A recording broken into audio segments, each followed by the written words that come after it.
이제 큰 산이나 또 사막에서 나는 똑바로 가고 있다고 생각하고 계속 걸어가는데 이게 한참 있다 보면은 아까 출발했던 자리에 다시 와 있는 거야. 어? 그리고 빙빙 밤새도록 돌아. 이게. 그래서 같은 자리를 헤매는 현상. 이게 이제 링반대롱 현상인데 이걸 심리학자들이 또 이것이 어떤 다른 뭐 사막이나 산에서만 일어나는 것이 아니라 인간의 두뇌 안에서도 똑같은 패턴이 벌어지고 있다는 것을 이제 발견을 했어요. 그러니까 외부 세계에서만 일어나는 일이 아니라 인간의 뇌 속에서도 링반대롱 현상이 일어나고 있다. 지식이 많고 내 판단이야말로 가장 옳은 거야 라고 하는 그런 생각을 가진 사람들. 특히 나야말로 나는 객관적 시간을 관점을 가진 사람이야. 이렇게 생각을 하고 있는 전문가라고 하는 사람들이 빠져있는 함정, 가장 잘 빠질 수 있는 함정이 바로 링반대롱 현상이다. 이런 얘기를 하고 있는 거예요, 이게. 그래서, 이거 참 재밌더라. 그래서 내 신념을 강하게 가지고 있는 사람일수록 다른 사람들보다 훨씬 더 주관적 태도에 빠질 수가 있다. 특히 과학자들 가운데 또는 종교인들 가운데 이 링반대롱 현상에 빠져 있는 사람들이 많더라 하는 이제 그런 얘기를 하고 있어요. 자, 링반대롱에 한번 이 사람이 어떤 시스템에 빠지면 집착이 강하고 특히 긴장을 많이 한다. 긴장. 예? 여러분 우리가 긴장을 오랫동안 막 하고 있으면 인체 에너지가 변화되어 버리잖아요. 이게 사람 마음이 우리가 명상을 외웁니까? 이완하고 편안하고 숨을 고르게 하고 그러기 위해서 하는 거 아니겠어요? 이 만성적인 질병에 시달리는 분들을 이렇게 보면 자세가 바르지 않다는 것은 분명하고 자세가 바르지 않으면 이제 몸의 균형이 깨지겠죠. 그러니까 이런 균형이 깨지면 중심이 무너지고 균형이 깨지면 자연스럽게 자세가 망가지고 또 치유력도 떨어지고 그렇게 되겠죠. 그래서 병이라고 하는 것을 보면 그건 전염병이 아니면 다 자기가 불러들이고 있구나. 내가 불러들이는 어떤 그런 결과에 의해서 이런 어떤 질병이 나에게 찾아왔구나 하는 그런 깨어남이 있어야 삶이 바꿔지겠죠, 이게.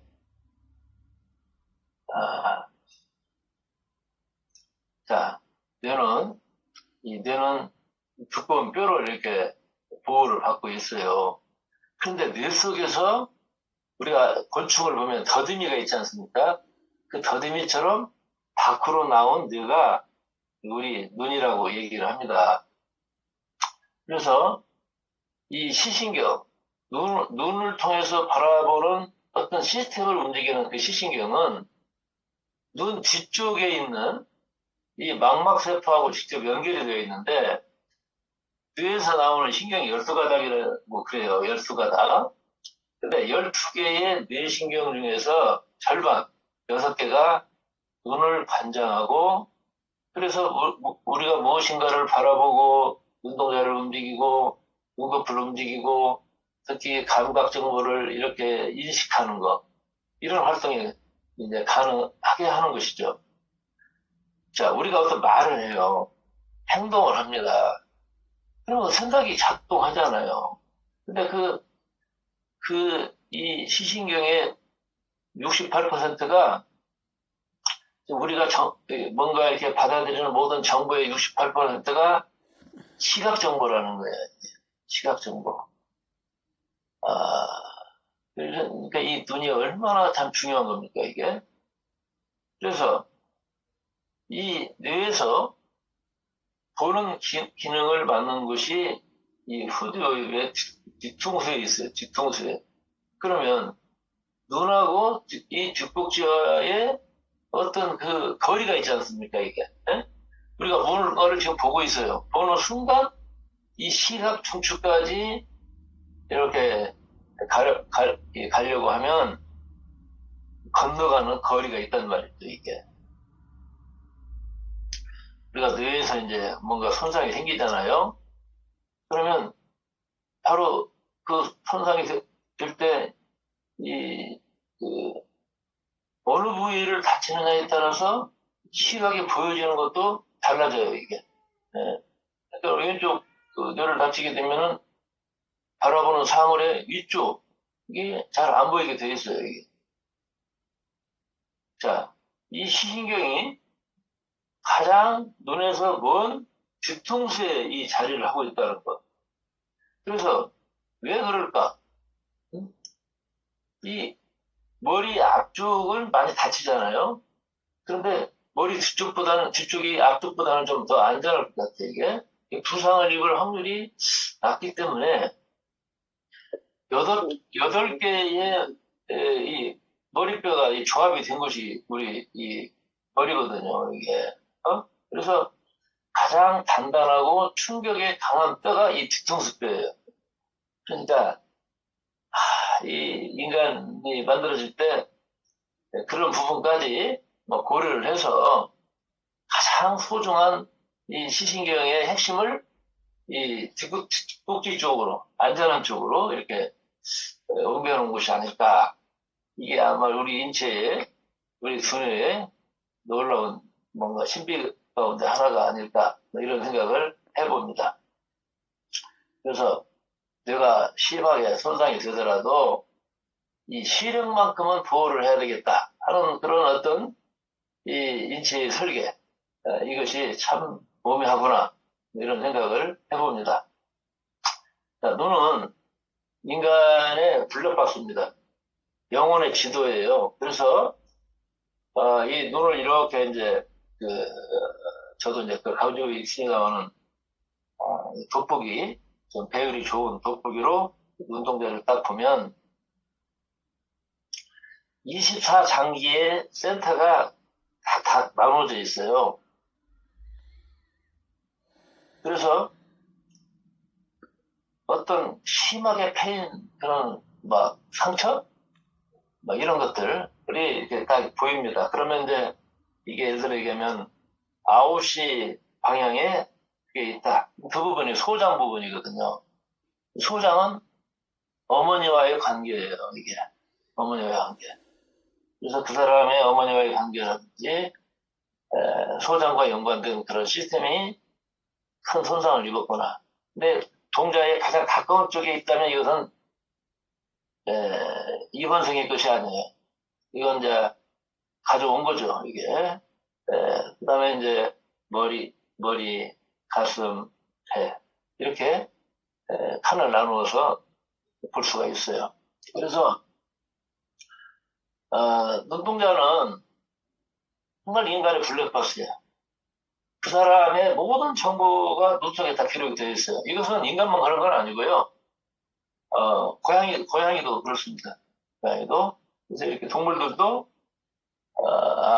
눈동자를 이렇게 찾아보면, 얘가 어느 때, 어떤 문제로 큰 쇼크를 받았구나. 이런 것들을 알 수가 있어요. 그래서, 몸의 장기, 몸과 관련된 모든 정보가 눈에 있어요. 그래서 이 눈이라고 하는 것은 두뇌하고 똑같은 초기 세포를 갖고 있어요, 이게. 그래서 어찌됐건 눈을 들여다보는 이 홍채약 있는데 눈과 몸의 어떤 상관관계, 그 다음에 재능이나 재질이나 개성이나 습관, 감정의 모든 흐름과 패턴에 관한 정보를 눈이 담고 있다. 이 눈이라고 하는 것이 얼마나 대단한가. 근데 이 눈과 직결되어 있는 것이 이제 이 대뇌라고 하는 거에 의해서 움직이게 되기 때문에 이런 부분에 대한 우리가 이해가 기본적으로 필요하죠. 그래서 우리가 어떤 거에 대해서 크게 충격을 받고 또 사소한 긴장이지만 이것이 반복적 패턴으로 흘러갈 때 이게 내 몸은 기록하고 있다.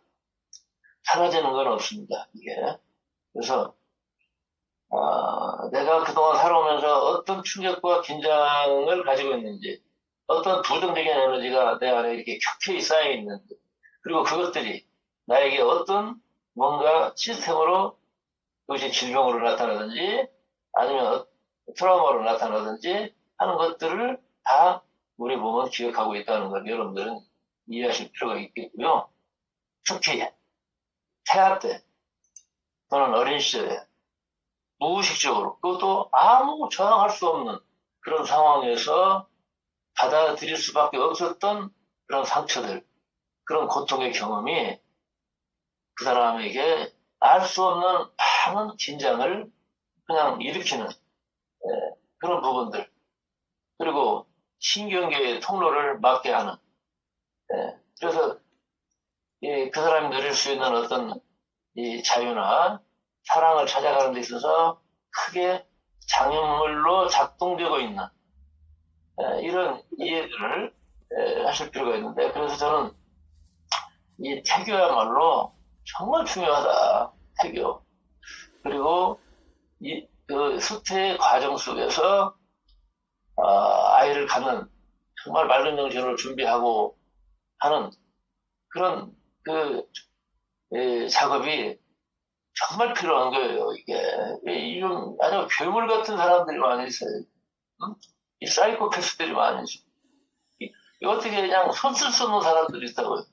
이게 고장나가지고 나오니까 이러는데, 정말 태교의 중요성에 대해서 인간을 이해하면 이해할수록 그 시기가 얼마나 중요한 것인가.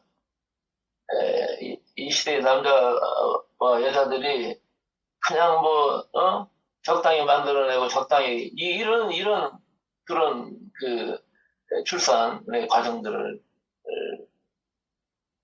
참 확인할 때마다 참 막막하죠. 그런 상황 앞에서는 예? 예. 약간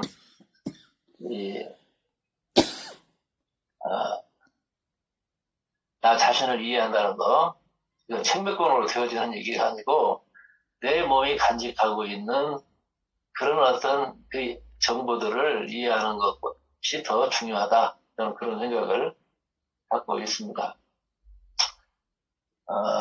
아이고, 시간이 닿네요. 넘어갔네요. 여기까지 말씀드리겠습니다.